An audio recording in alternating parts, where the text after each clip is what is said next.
Shalom, selamat pagi Bapak, Ibu, dan saudara-saudara. Kita bertemu lagi di acara Embun Surgawi pada hari ini. Sebelumnya mari kita minta pimpinan Roh Kudus, kita berdoa. Terpujilah namamu ya Tuhan, Allah Bapa kami yang Maha Kasih, kuasa dan kasih-Mu yang tidak berubah, yang akan memimpin anak-anak-Mu.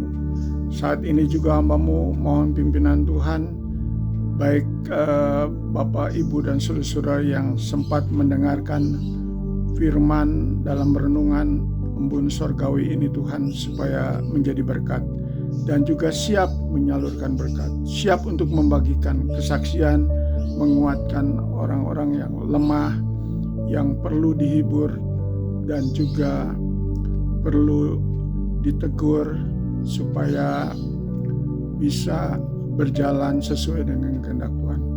Terima kasih atas pimpinan-Mu Tuhan. Dalam nama Yesus kami serahkan doa ini. Amin.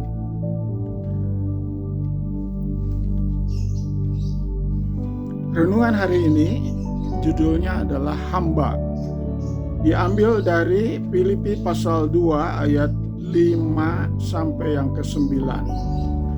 Hendaklah kamu dalam hidupmu bersama menaruh pikiran dan perasaan yang terdapat juga dalam Kristus Yesus, yang walaupun dalam rupa Allah tidak menganggap kesetaraan dengan Allah itu sebagai milik yang harus dipertahankan, melainkan telah mengosongkan dirinya sendiri dan mengambil rupa seorang hamba dan menjadi sama dengan manusia.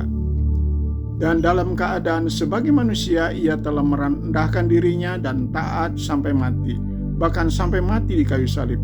Itulah sebabnya Allah sangat meninggikan dia dan mengaruniakan kepadanya nama di atas segala nama,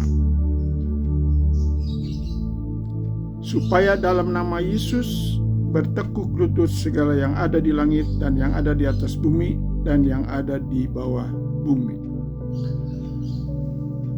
Satu-satunya idola yang paling penting menjadi teladan bagi kita adalah Yesus yang menjadi hamba. Luar biasa. Itu sebabnya bagi kita orang yang percaya wajib hidup seperti Yesus.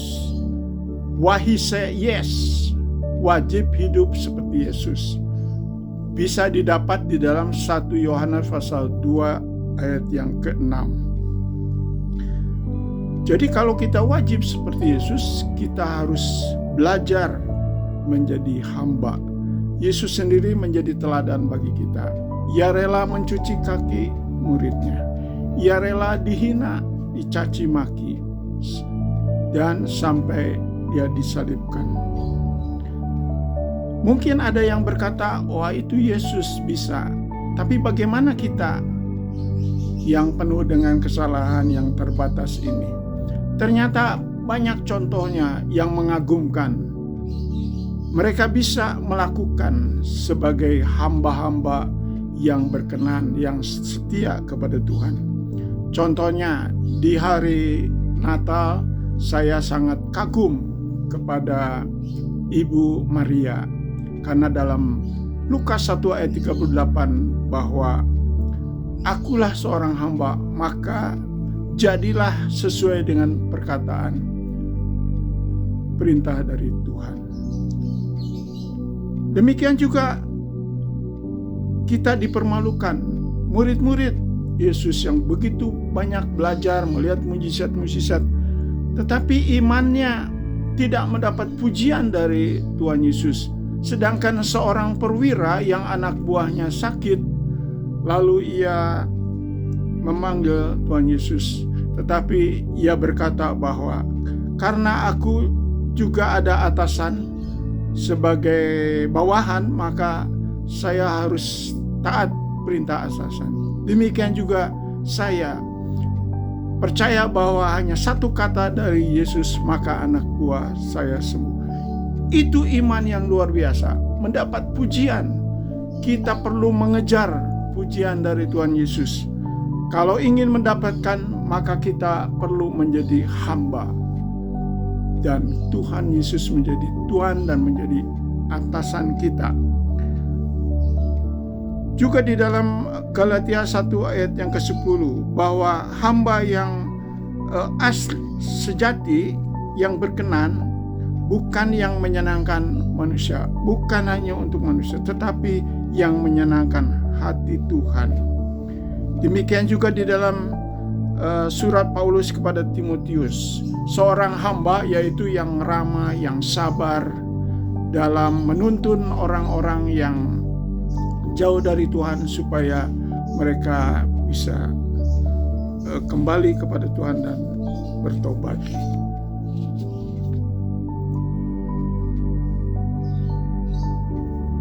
Dan saya juga belajar untuk setia dari yang kecil, karena di dalam Matius pasal 25 ayat 21, sabaslah hai hamba yang setiawan, karena engkau setia dari perkara-perkara yang kecil.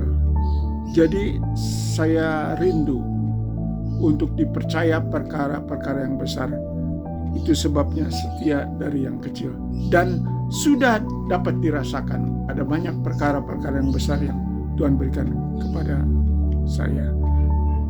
Jadi marilah kita belajar menjadi hamba, pelayan, karena Tuhan Yesus datang untuk melayani, supaya ditinggikan, dihormati, dipuji, bahkan dipercaya perkara yang besar. Kiranya firman ini menjadi berkat. Amin.